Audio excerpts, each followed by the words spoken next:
계속적으로 이제 소요리 문답과 함께하는 성경 강의를 우리가 살펴가면서 우리 하나님이 누구이신가 하는 주제를 가지고 우리가 함께 지금 살펴가고 있습니다.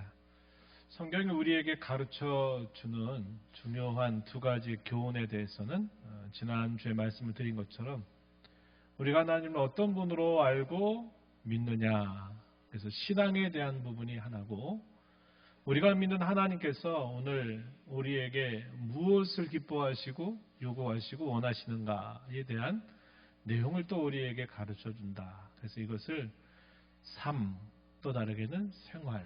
그래서 성경이 우리에게 가르쳐 주는 것은 신앙과 생활에 대한 유일한 규칙과 규범을 우리에게 가르쳐 준다. 그랬고, 이 성경을 제대로 알고 배우면 우리는 성경을 통해서 어디로 가는가? 우리 인생의 중요한 목적인 하나님을 영화롭게 하고 그분을 즐거워하는 대로 우리 인도함을 받게 된다 하는 내용들을 우리가 지금까지 살펴왔습니다. 사이사이에 계속 이렇게 꼬리에 꼬리를 물고 중간중간 이어져서 오늘은 지난주에 못다 있던 말씀을 좀 더 이야기하고 마무리를 좀 지으려고 합니다. 하나님을 우리가 어떤 분을 알고 믿느냐 할 때 가장 먼저 접하는 질문은 하나님은 과연 누구이시냐 하는 질문이에요. 우리가 사람을 알아가는 데 있어서도 한 번, 두 번 만남을 통해서 사람을 다 알지 못하죠. 또 많이 알아왔다 하더라도 또 모를 경우들도 있습니다. 언제 그런 경우가 생깁니까? 평상시에 이렇게 늘 가까이 지내다가도 막상 어떤 큰 위기나 어떤 어려운 일들을 당하게 됐을 때 그런 일들을 맞닥뜨리고 또 처리하고 대해가고 반응하는 모습들을 보게 되면 우리가 또 몰랐던 것들을 또 알게 되는 경우들도 있어요. 우리가 사람을 아는 것도 이와 같이 단순하게 함께 있으면 알게 되는 게 아니고 서로 교제하고 대화도 나누고 또 어려운 이런저런 일들을 함께 하면서 그러면서도 서로를 알아가지만 또 여러 가지 많은 위기와 어려움을 또 겪어가면서 또 다시 알게 되어가는 부분들도 있는 겁니다. 이 사람을 아는 것도 이렇게 많은 시간들이 우리에게 요구된다는 거죠. 그런데 성경을 통해서 우리가 가장 먼저 중요하게 생각해야 되는 주제는 우리 하나님이 과연 어떤 분이시냐, 누구이시냐 하는 그런 질문입니다. 그래서 우리가 지난주 이 문제를 생각할 때 너무 많은 이야기들을 담아내기가 어렵기 때문에 몇 가지의 주제들로 이것을 묶어서 우리가 살펴볼 필요가 있다 그랬습니다. 그래서 하나님이 어떤 분이시냐 할 때 우리는 세 가지 정도로 나누어서 이렇게 이해할 수 있는 하나의 그릇들을 이렇게 준비해 보자 그랬어요. 그래서 하나님이 어떤 분이시냐 할 때 하나님의 계심 혹은 하나님의 존재에 대해서 우리가 성경의 교훈들을 통해서 정리해서 그것의 하나의 내용을 담고, 또 하나의 내용은 하나님은 과연 어떠한 성품을 가지고 계신 분이냐, 하나님은 어떤 분이시냐 하는 그 물음에 대한 이야기들, 이것도 또 하나의 그릇이다 그랬어요. 이것을 다르게 뭐라 그러냐면 하나님의 속성이다 이렇게 부르랬어요. 마지막 하나 더 우리가 담을 수 있는 중요한 그릇이 뭐냐면 하나님은 무슨 일을 행하시는가에 대한 이야기입니다. 이걸 다르게는 하나님의 사역이다 혹은 하나님의 행사다 혹은 하나님의 일하심이다, 이런 다양한 표현들로 이렇게 묶어서 또 하나의 그릇으로 담을 수 있어요. 그래서 세 가지, 하나님의 계심 혹은 존재, 하나님의 어떠하심 혹은 속성, 하나님의 일하심, 하나님의 행사, 사역, 이렇게 세 가지. 그래서 하나님의 존재와 속성과 사역에 대해서 성경이 우리에게 하나님이 누구이시다는 것을 알려주고 있다 그랬습니다. 그래서 이런 것들은 서로 마치 칼로 물을 딱 잘라버리듯이 딱 분리시킬 수 있는 것은 아니다. 이것은 구별이 되기는 해도 이것이 딱 끊어져 버리는, 분리가 되는 것은 아니다. 그래서 하나님의 존재, 하나님의 속성, 하나님의 사역은 서로 구별은 되기는 하지만 이것이 딱딱딱 칼로 무잘라 버리듯이 나뉘어지지는 않는다. 분리되지는 않는다. 이렇게 말하는 겁니다. 제가 구별이란 말과 분리라고 하는 말을 제가 확실하게 지금 다르게 표현하고 있어요. 이 표현이 별것 아닌 것 같지만요. 기독교 역사에 있어서 이걸 구별로 봐야 되느냐 아니면 분리로 봐야 되느냐 하는 문제에 있어서 수백 년 동안의 굉장한 논쟁의 시간들을 가졌습니다. 그래서 이런 면에 있어서는 이것은 구별해야 될 문제지 결코 분리시켜야 될 문제가 아니다 하는 이런 문제들을 오랜 교회 역사의 진통 혹은 논쟁을 통해서 이것을 정리하고 있는 표현들이에요. 그래서 제가 짤막하게 결론적인 이야기만 여러분들에게 전달을 해드렸지만 이 표현도 여러분들이 중요하게 여겨야 됩니다. 예수님이 누구십니까? 라고 이제 우리가 나중에 살펴가지만 우리가 잘 아는 것처럼 예수님은 누구세요? 참 하나님이시면서 동시에 참 사람이시다. 이렇게 말해요. 그럼 하나님과 사람 되심 사이를 딱 분리시켜버릴 수 있느냐? 안 된다는 거예요. 분리시키면 안 된다는 거예요. 분명히 하나님 되심과 사람 되심은 구별이 분명히 되지만 이것이 딱 분리가 되지는 않는다. 이걸 말해요. 이걸 신인 양성의 교리다. 이렇게 말하는 겁니다. 이것도 교회 역사에서는 수백 년이라고 하는 시간의 논쟁을 통해서 이게 정리된 것이에요. 그리스도를 예수님과의 어떤 분으로 보느냐? 만약에 하나님이다라는 것에 지나치게 무게를 둬버리면 예수님의 사람 되심이 무너져 버리게 되고 반대로 예수님의 사람 되심을 지나치게 강조하다 보면 예수님이 하나님 되심을 또 무시하게 돼버려요. 그렇게 되면 항상 이게 잘못된 가르침과 교훈에 빠지게 되는 일들이 교회 역사 속에서 늘 있어 왔어요. 그래서 이러한 표현들은 결론적으로만 말씀을 드리지만 구별이라고 하는 말과 분리라고 하는 말을 우리가 잘 살펴서 정확하게 이해할 필요가 있다는 거예요. 그래서 하나님의 존재, 하나님의 속성, 하나님의 사역은 구별은 되지만 분리되지 않는다. 이렇게 여러분들이 꼭 쥐고 있어야 돼요. 자, 이렇게 우리가 이제 간략한 이야기를 나눴는데 이제 오늘 본 주제로 들어가면 하나님은 영이시다. 우리가 읽은 요한복음 4장 24절에서 하나님이 누구시냐 할 때 예수님께서 친히 말씀하시기를 하나님은 영이시다. 이렇게 말씀을 하셨습니다.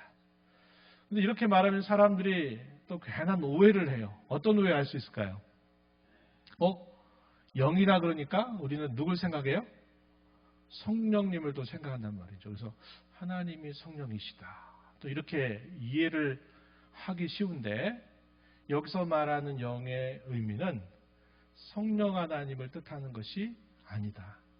하나님의 본질에 관하여 이야기할 때 하나님은 우리와 같이 눈에 보이는 어떤 형체나 어떤 형상을 가지고 있는 것이 아니라 보이지 않는 영으로 계신 분이다 하는 사실들을 말할 때 이것을 하나님은 순수한 영이시다 이렇게 표현할 때 하나님의 본성과 관계해가지고 하나님이 영이다 이렇게 표현하는 말이지 여기서 영이다 그러니까 성령 하나님이시구나 이렇게 이해하면 안 된다는 거예요. 우리가 다음 시간에 또 한 번 이 문제를 조금 더 이야기할 텐데 다음 시간에는 삼위일체 우리 많이 사용하는 이 표현에 대해서 우리가 함께 생각을 해볼 텐데 그것을 우리가 잘 이해하게 되면 이 요한복음 4장 24절에서 말하는 하나님 영이다 할 때 하나님이 성령이시다 이걸 뜻하는 말이 아니라는 것을 잘 구별하실 수가 있을 것입니다.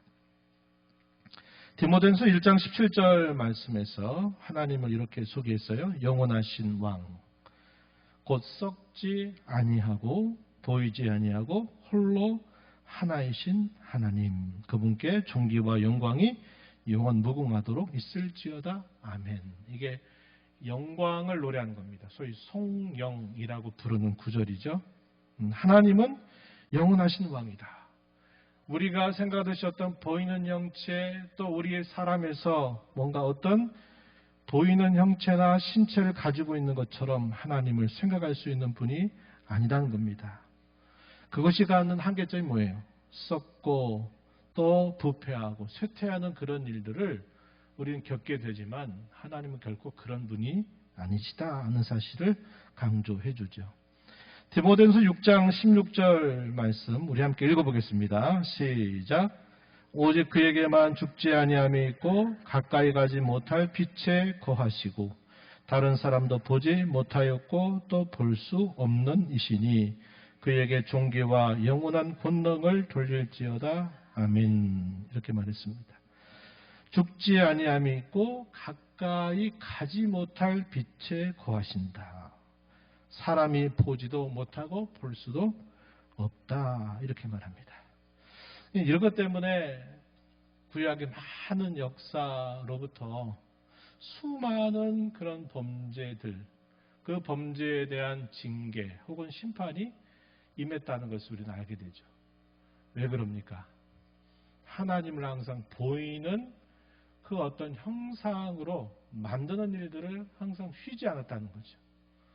애굽에 400여 년 동안 생활을 하면서 늘 눈에 보이는 형상으로 신들이 존재했던 것에 익숙해 있었던 애굽에 살던 백성들이 모세 인도 아래 애굽에서 나와서 그들이 신의 산에 이르렀을 때 하나님과 언약을 체결하고 모세가 체결하고 산꼭대기에서 내려오지 않는 그 불안함을 이겨내지 못해서 애굽에서 우리를 인도하신 하나님을 우리가 만들자 이러한 움직임이 산 아래에서 일어났죠. 그래서 그들이 애굽에서 나올 때 가지고 왔던 금들을 다 녹여가지고 그들이 하나의 형상을 만듭니다. 어떤 형상을 만들었어요?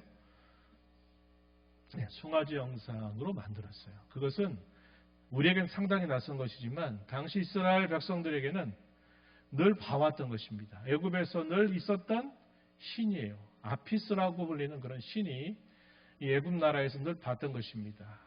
그런 자신들의 신이라고 해서 이런 형상을 만들었던 거예요. 그러니까 늘 보고 배우고 늘 살펴봤던 이스라엘 백성들도 하나님이라고 부르면서도 하나님을 송아지 형상으로 만들고 이것을 두고 우리를 애굽에서 인도하여 낸 신이라고 여기자. 그러면서 그 형상 앞에서 제사 드리고 그 형상 앞에서 즐겁게 뛰놀다가 모세가 그 광경을 보고서는 바다 내려왔던 이 돌판을 밑으로 던져버리게 되면서 큰 하나의 사건이 벌어지게 되잖아요. 그죠?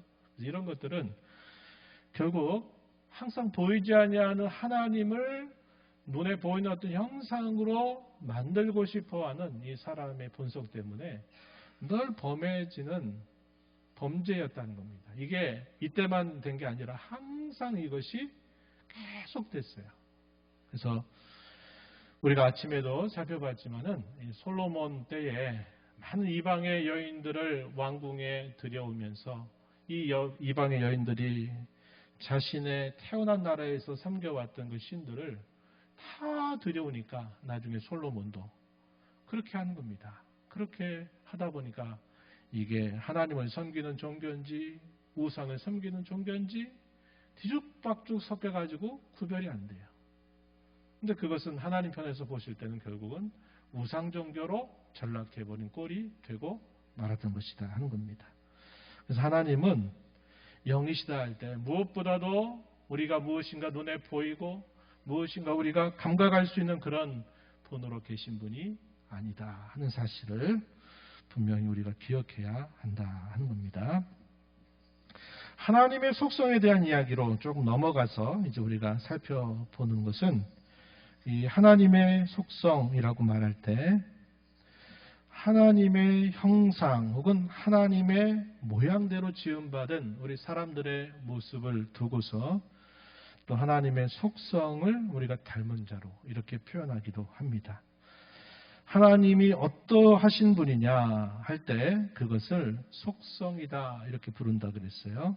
그런데 이 하나님의 속성에는 우리와 함께 공유하는 것들이 있는가 하면 우리가 함께 공유할 수 없는 것들이 있다. 이렇게 말합니다. 그래서 공유할 수 있는 것을 뭐라고 부르냐면 공유적인 속성이다. 이렇게 부르고요. 공유할 수 없는 것, 공유되지 않는 속성에 대해서는 한자말 비를 붙여가지고 비공유적인 속성이다. 이렇게 부르게 됩니다. 소요리 문답 제3문 다시 한번 앞에 가서 한번 좀 찾아봐 주시겠어요? 제3문 내용을 같이 좀 견주어서 살펴봐야 될 것 같습니다. 여러분 받으신 그 내용의 앞부분에 있어요. 앞부분에. 소요리 문답 제3문에서 묻습니다. 하나님이 어떤 분이십니까? 라고 묻고 대답해 주는 대답을 한번 다시 눈여겨봐 보세요. 하나님은 존재와 지혜와 권능과 거룩과 공의와 선함과 진실에 있어서 무한하시고 영원하시고 불변하신 영이십니다. 이렇게 표현했습니다. 영이라고 하는 말은 하나님의 존재에 대해서 표현하고 있는 말이고 여기 하나님의 지혜, 권능, 거룩, 공의, 선함, 진실 이런 것들은 하나님의 속성을 나타내주는 대표적인 표현들입니다. 그렇죠? 그래서 하나님은 존재, 그것은 우리가 좀 구별해 두고 지혜, 권능, 거룩, 공의, 선함, 진실 이런 것들은 하나님께로부터 나온 것이지만 하나님의 형상으로 지음을 받은 우리 사람에게도 이런 모습이 있나요? 없나요? 있죠. 그래서 우리가 이런 것들을 뭐라고 부르냐 하면 공유가 되는 속성이다. 그래서 이것을 공유적인 속성이다 하는 겁니다. 그래서 우리 사람은 지혜와 권능이나 거룩이나 공의나 선함과 진실에 있어서 그 하나님의 모습을 본떠서 지음받은 존재다. 이걸 다른 말로는 하나님의 형상으로 지음받았다. 이렇게 표현이 되고 있는 말이 된다는 겁니다. 그런데 어떤 면에서는 우리가 하나님과 도무지 공유할 수 없는 일들이 생기느냐. 여기 사문의 끝부분에 보게 되면 표현하고 있는 말이에요. 무한하시다, 영원하시다, 불변하시다 하는 것들은 우리와 공유가 되지 않는 하나님의 고유한 속성이다. 이렇게 말하는 부분입니다.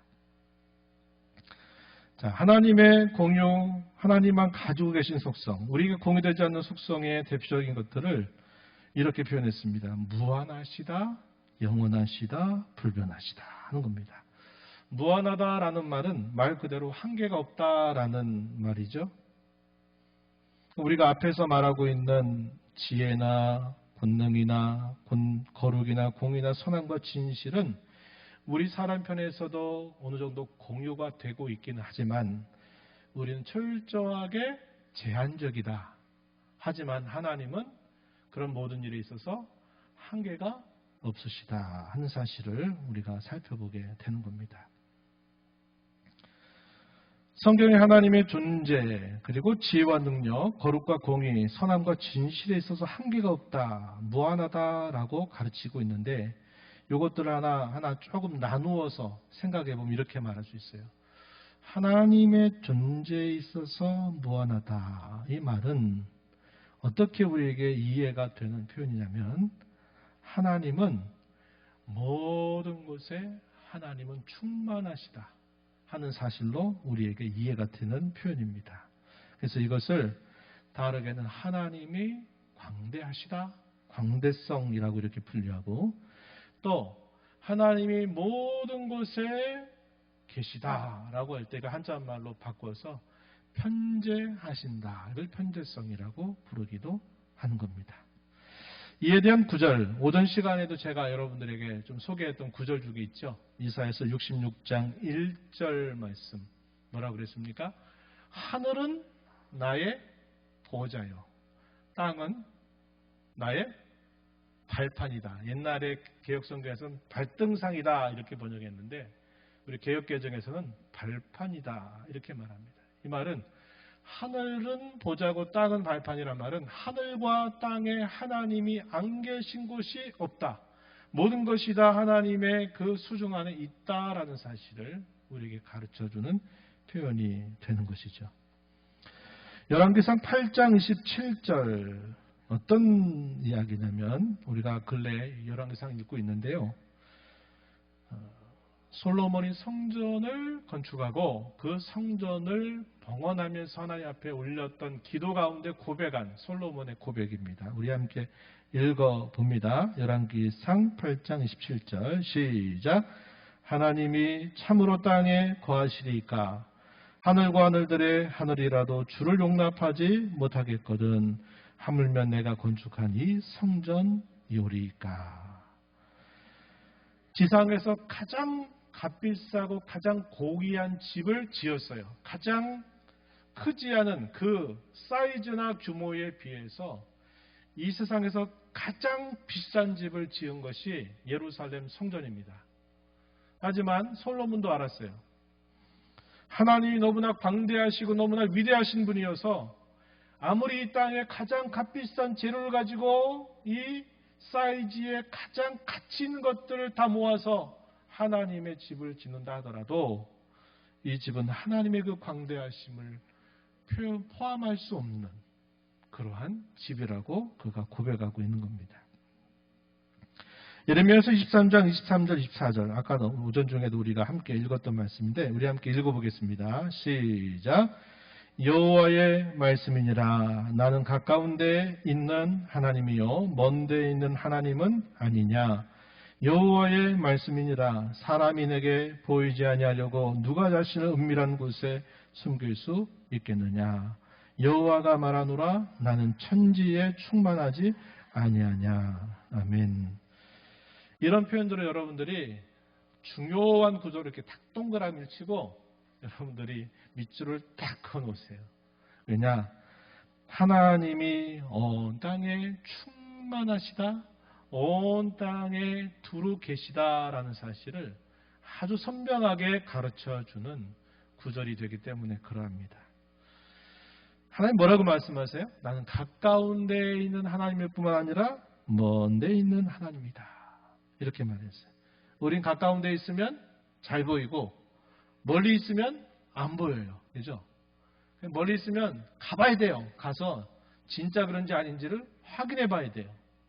그리고 멀리서 안 보이면 없다라고 우리 이렇게 말하곤 합니다. 하지만 하나님은 가까운 데에 있는 하나님이실 뿐만 아니라 동시에 먼 데에도 계신 하나님이다.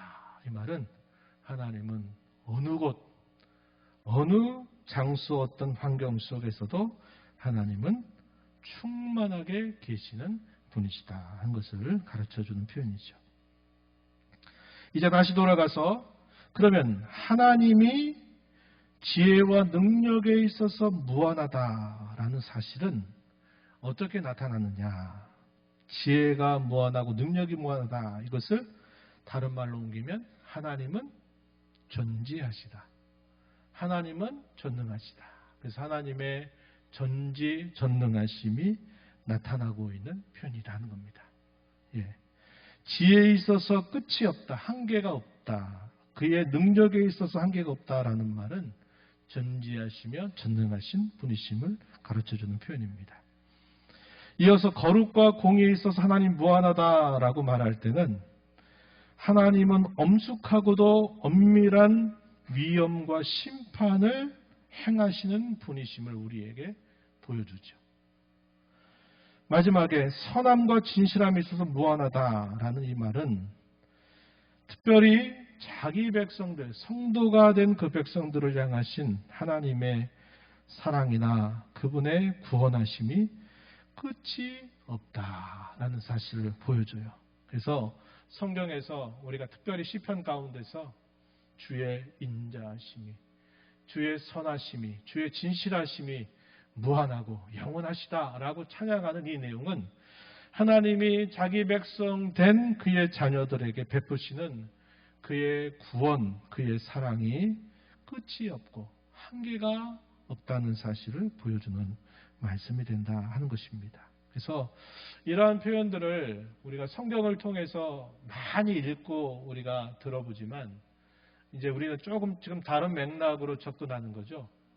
중요한 원리를 이렇게 성경을 통해서 정리된 중요한 원리를 먼저 살펴보면서 그 원리를 이렇게 끌어나올 때, 시편에서 혹은 성경에서 이래서 하나님을 전지하시다, 전능하시다. 이래서 하나님이 온 땅을 충만하게 채우신다. 하나님은 모든 곳에 동시에 다 계신다라고 고백하고 찬양하고 그렇게 말하고 있구나 하는 것을 우리에게 이해를 시켜주는 것이 되는 거죠. 또한 하나님은 뭐라고 말합니까? 영원하시다고 말했어요. 영원하다라는 말은 시간이 무한하다라는 것을 말할 때 이걸 영원하다 이렇게 표현합니다. 우리는 과거와 현재와 미래라는 것을 철저하게 구별해서 이해를 해야만 예전에 이런 일이 있어서 지금은 이래서 앞으로는 이렇게 되겠네요. 이런 예측이 가능해요. 근데 미래에 있게 될 것과 지금과 과거 일들이 막 이렇게 뒤죽박죽 되면 먼저 이해가 안 돼요. 이해가 안 됩니다. 이게 도대체 뭔 소리인지 모르겠어. 우리는 그렇게 돼요. 왜냐하면 우리는 항상 우리가 이해하는 우리의 기본적인 바탕은 그렇게 시간적으로 딱딱딱 구별이 돼가지고 뭔가 돼야 이래서 이게 이렇게 되는군요 라고 우리가 이해하지만 하나님은 과거나 현재나 미래라고 하는 이 시간에 제한이 되시는 분이 아니시다는 거예요. 우리가 히브리서 말씀을 통해서 우리가 기억하듯이 우리 주 예수 그리스도는 어제나 오늘이나 영원토록 동일하시다. 이런 말씀을 하죠. 하나님께서 구원의 시작은 이미 창조하신 이후 타락 직후로부터 이 구원의 일들을 계속 시작해 오시죠. 구약의 역사를 이끌어 가시다가 준비하시고 마침내 하나님의 아들이 이 땅에 탄생하게 하셔서 그분이 우리를 위해서 십자가에 죽으시고 부활하신 일을 이루시죠. 그리고 우리는 그 주님이 하신 일을 따라서 우리는 한참 이후의 시대를 지금 살면서 하나님의 자녀로 부름을 받았습니다. 그래서 우리는 구약 시대의 성도들은 과연 어떻게 하면 구원을 받을까요? 라고 할 때 우리는 옛날에 많은 사람들은 어떤 생각을 했냐면 구약 시대 때는 예수님이 오시기 전이니까 그때는 예수님 믿어서 구원받는 게 아니라 그때는 구약에 주어져 있는 율법의 말씀을 잘 지켜 행하면 그때는 구원을 받는 것이고 예수님이 이 땅에 오시고 나서는 그 예수님을 믿음으로 말미암아 구원을 받는 겁니다. 이렇게 주장하는 사람들이 많이 있었어요. 시대마다 하나님이 구원하시는 방법이 다르다고 주장을 한 겁니다. 이걸 뭐라고 그러냐면 세대론이라고 그래요. 세대론. 그래서 구약 시대는 율법 시대, 신약 시대는 은혜 시대, 또 지금의 시대는 성령 시대다. 이런 식으로 시대를 구별해가지고 막 말하는 것들은 우리식의 이해일 뿐 하나님께서 이루시는 그 구원의 방식과 구원을 받는 길은 오직 한 가지예요. 구약 시대 때도 예수 그리스도 때문에 지금을 살고 있는 우리도 예수 그리스도 때문에 구원을 받아요. 그래서 이런 구원의 방식이 우리에게는 이렇게 서로 다른 거 아니냐는 식으로 오해를 할 수 있는 표현으로 이해가 될 수 있지만 우리 하나님께서 구원의 역사를 이루시고 구원하시는 길은 오직 그리스도밖에 없다고 하는 사실은 구약이나 신약이나 앞으로도 영원히 동일하다는 거예요. 다만 하나님께서는 우리가 살고 있는 역사라고 하는 시간에 때를 정해서 그 때를 정해서 때가 됐을 때 우리에게 하나님의 아들을 보내시고 십자가의 구속을 이루신 일을 행하셨지만 그 일의 모든 효과는 그 시대 이후에 비로소 적용되는 게 아니라 모든 시대의 성도들에게 다 동일하게 적용이 된다는 거예요. 그 제가 가끔 구약의 말씀을 설교할 때 그러잖아요. 하나님이 도대체 무슨 근거로 자기 백성들이 저렇게 반역하고 저렇게 하나님을 아프게 하고 저렇게 하나님을 배반함에도 불구하고 하나님이 왜 그들을 내쳐버리지 않으시고 하나님이 그들을 왜 끝까지 품으셔 주시느냐 하실 때 그 중요한 근거가 뭐라 그랬습니까? 우리 하나님의 속성 가운데 하나님의 인자하심과 하나님의 자비로우심이 변함이 없어서 그래요. 맞는 말이에요. 맞습니다. 하지만 그것만이 아니에요.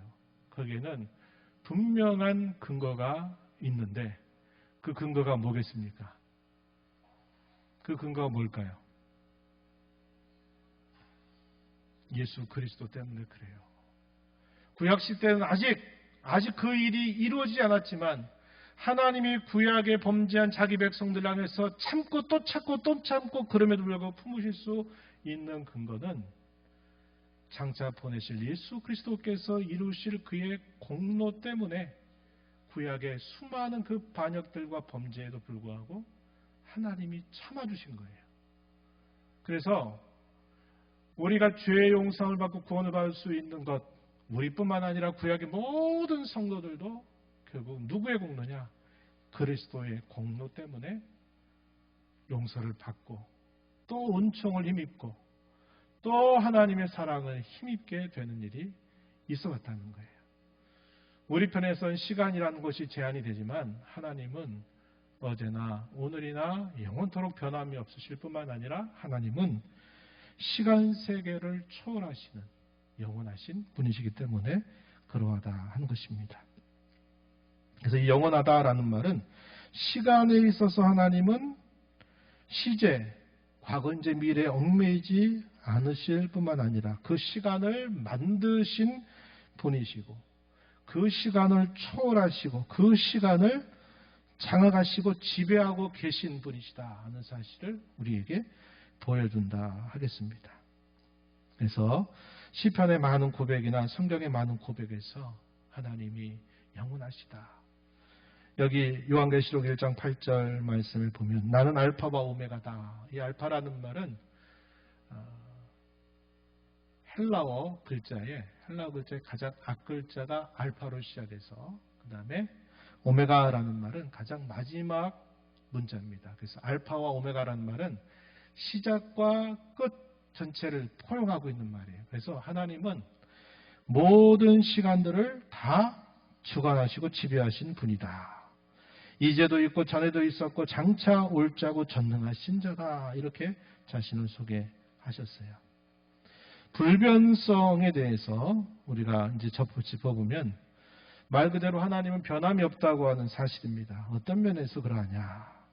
특별히 하나님의 여러 속성 가운데서 특별히 그분의 존재에 있어서 불변하시다 하는 말은 하나님이 하신 말씀이나 그가 행하시는 모든 일에 있어서 옛적에는 이랬다가 지금은 저랬다가 이렇게 변한 분이 아니라 항상 동일하시다는 사실들을 보여주고 하나님이 거룩과 공의에 있어서 불변하시다 하는 사실이라든지 또 선함과 진실함에 있어서 불변하시다 하는 것들은 우리의 구원에 있어서 하나님이 결코 하나님이 변개치 않는다, 바뀌지 않는다 하는 사실들을 우리에게 확증해 주는 것입니다. 변하는 세상, 변하는 우리의 인생살이 태어나서 살다가 나중에 나이가 들어서 우리 인생을 마치게 되는 것은 우리 인생의 변화를 겪으면서 살죠. 그래서 인생 무상이다. 우리가 그렇게 말하고 우리가 살아가는 세계 속에서 어떤 일이 시작이 되면 그 일이 진행이 되다가 나중에 그 일이 딱 종결이 되면 또 다른 일이 또 시작이 되면서 계속 우리가 살고 있는 세계는 끊임없는 변화들이 계속 일어나고 있는 세상을 살아가요. 그런데 우리 하나님은 불변하시다 할 때 그분의 존재에 있어서 그분의 거룩과 공의에 있어서 그분의 선함과 진실에 있어서 하나님이 불변하시다 하는 것은 이 변하는 인생, 변하는 세계 속에서 변하지 않는 하나님만이 우리 구원의 확실한 근거가 된다는 것을 우리에게 확증시켜 주는 말씀이 되는 겁니다. 말라기서 3장 6절 말씀 한번 보시죠. 말라기 3장 6절 읽어보겠습니다. 나 여호와는 변하지 아니하나니 그러므로 야곱의 자손들아 너희가 소멸되지 아니하느니라. 아멘. 그래서 우리가 지금 오늘 주안적으로 살펴본 부분들은 하나님의 속성 가운데 우리가 하나님과 함께 공유하는 그런 속성이 있는가 하면 공유할 수 없는 속성이 있다는 거예요. 그랬을 때 그것이 우리에게 어떠한 의미를 주는가 하는 것들을 우리가 함께 생각해 보았습니다. 이제 우리가 다음 시간에는 기독교 교리 가운데 가장 중요한 삼위일체 교리에 대한 생각을 해볼 거예요. 오늘날 수많은 이단들은 다 여기에 결국 걸려 넘어지고, 이단들이 항상 가르칠 때 뭘 부정하게 만드냐면 이 삼위일체를 부정하게 만들어요. 그래야 자기들의 교리가 세워져요. 이 삼위일체의 이 성경의 가르침을 이걸 인정하고서는 자기들의 어떤 주장도 설 수가 없거든요. 그러니까 모든 이단들이, 한국에 지금 뿌리 내리고 뻗어 있는 모든 이단들이 결국 어디에 걸리느냐? 하나님이 삼위일체이시다라는 사실에 다 걸려들어요. 그렇기 때문에 이것이 우리에게는 중요해요. 설교 시간에 삼위일체라는 말을 할 수 있겠지만 이게 뭘 말하는지에 대해서는 설교 시간에 다 말할 수가 없어요. 그러니까 이러한 특별한 시간에 이러한 부분들에 대해서 조금 더 역사 속에서 잘 정리된 그런 내용들을 성경을 통해서 확인해 보면서 우리가 이러한 말씀을 붙들고 있으면 말세 가운데 수많은 미혹과 거짓된 가르침들이 또 우리를 미혹할 때에도 우리가 굳게 우리의 신앙을 잘 지켜낼 수 있는 그런 힘을 우리가 보유하게 될 것입니다. 그렇게 하고, 그리고 난 다음에 이제 우리가 살펴볼 것이 하나님이 그럼 무슨 일을 하시느냐 하는 내용들을 이제 한번 이렇게 살펴보도록 할 것입니다. 우리의 지식이 경험과 함께 자리 잡는 것은 상당히 중요합니다. 여러분들에게 소개하는 이것이 목사님이 뭐라고 그러는데 다 이거 뭐 뜬구름 잡는 얘기만 하는 것 같아, 이렇게 여겨지면 상당히 어려울 것이에요. 그러나 적어도 여러분 이 자리에 계신 분들은 하나님이 어떠한 분이시냐 하는 거에 대해서는 많이 경험을 했으리라고 제가 믿어요. 맞죠? 경험하셨죠? 하나님 보이지 않는데 뭐 하나님이 계신 걸 어떻게 경험합니까? 믿지 않는 사람들은 그렇게 물을 거예요. 그러나 적어도 이 자리에 계신 여러분들은 눈에 보이지 아니하시는 하나님이시지만 그 하나님이 내 인생 속에 어떻게 나를 대하셨는지에 대해서는 크고 작은 많은 경험들을 우리가 마음에 간직하고 있는 사람들이라고 저는 믿어요. 그런데 우리가 한 가지 또 생각해야 될 것은 경험만으로는 하나님을 아는 것이 대단히 제한적이다 하는 거예요. 우리 인생을 살면서 하나님의 어떠하심을 알아가는 것은 너무나도 작은 겁니다. 마치 존 뉴턴이라고 하는 유명한 과학자가 표현한 것처럼 바닷가 해변에 널리 펼쳐져 있는 그 수많은 모래 혹은 거기에 조개가 있을 때 마치 나는 그 거대한 바닷가에서 조개 껍질이나 그것을 잡고 있는 것에 불과하다, 이렇게 표현한 유명한 말이 있습니다. 그 사람은 어떤 사람이냐? 대단히 유명한 사람이죠. 그 사람이 만유인력의 법칙이나 오늘날 고전 역학의 모든 것들의 기초를 쌓았던 사람이었어요. 그런데 그 하나님 앞에서 자기의 하는 일이란 마치 거대한 그 바닷가에 조그만 조개 껍질 정도 죽고 있는 것에 지나지 않는다라고 말해요. 그 말은 우리가 이 땅에 살아가면서 하나님의 어떠하심을 아는 것이 지극히 제한적이고 매우 작은 부분에 지나지 않아요. 그렇기 때문에 우리는 경험만으로 충분하다 생각하면 안 돼요. 다시 말해서 뭐 이런 거 다 배워야 됩니까? 내가 기도하고 내가 어려움 만났을 때 하나님이 도와주신 거 경험하면 그게 내 신앙의 양분이 되게 충분한데 굳이 뭐 이렇게 알아들을 수 없는 많은 말들을 왜 이런 걸 배워야 됩니까? 라고 또 이런 것들에 대해서 또 의구심을 가질 수 있기 때문에 제가 말씀드린 거예요. 경험은 우리에게 반드시 필요하지만 그 경험만으로는 하나님을 알 수 없어요. 그래서 우리는 어떻게 하나님을 알아가느냐? 하나님을 그분의 말씀을 통해서 자신을 우리에게 알리신 이 성경을 통해서 하나님이 누구이신가를 우리가 알아가는 거예요. 그리고 그 알매 우리 성령 하나님의 역사가 우리 안에 일어나게 되면 내가 한 번도 경험하지 않아도 우리는 그 길을 갈 수 있게 돼요. 놀라운 겁니다. 아무도 죽음의 끝에 영원한 하나님의 나라가 있고 낙원이 있다고 하는 것을 아무도 증명할 사람이 있어요, 없어요? 있어요, 없어요? 없잖아요. 사람들 뭐라고 말해? 아니, 죽어봐야 알지, 뭐, 천국에 있는 거, 낙원에 있는 거 어떻게 알아? 내가 죽어보지 않았는데. 믿지 않는 사람들에게 말하면 다 그렇게 얘기해요. 근데 수많은 우리 믿음에 앞선 선배들은 어떻게 생각했어요? 죽어보면 있을 거야? 이렇게 말하고 자기 목숨을 내놓았습니까? 아니잖아요. 그것은 너무나도 당연하고, 너무나도 확실하고, 내가 경험하지 않아도 그 경험한 것보다도 더 큰 확신을 가지고 있기 때문에 목숨을 내놓을 순간에는 아낌없이 내놓는 거예요. 안 믿는 사람들 때문에 미친 사람들이죠. 하지만 우리 미친 사람들이 아닌 거예요. 왜? 우리 안에 성령의 역사가 있기 때문에 그 성령께서 그 말씀을 우리 안에 깨닫게 하고 확증하신 일이 있게 되니까 내가 한 번도 경험하지 않아도 그 걸음을 갈 수 있는 거예요. 죽음을 불사하고 갈 수 있는 겁니다. 믿음이 꺾이지 않는 거죠. 이것이 저와 여러분에게 약속된 확실한 은혜이다 하는 것을 우리가 꼭 기억하면서 경험을 통해서도 알아가지만 말씀을 통해서 알아갈 때 특별히 성령께서 이러한 말씀 하나하나를 내게 잘 가르쳐 주시고 이 말씀을 잘 깨닫게 하시고 내 심령에 새겨서 이 말씀이 그런 줄로 여기며 우리의 삶을 살아갈 때 주께서는 저와 여러분을 통해서 기뻐하시고 영광을 받게 될 것입니다. 이런 삶을 잘 살아가는 저와 여러분 되기를 바랍니다.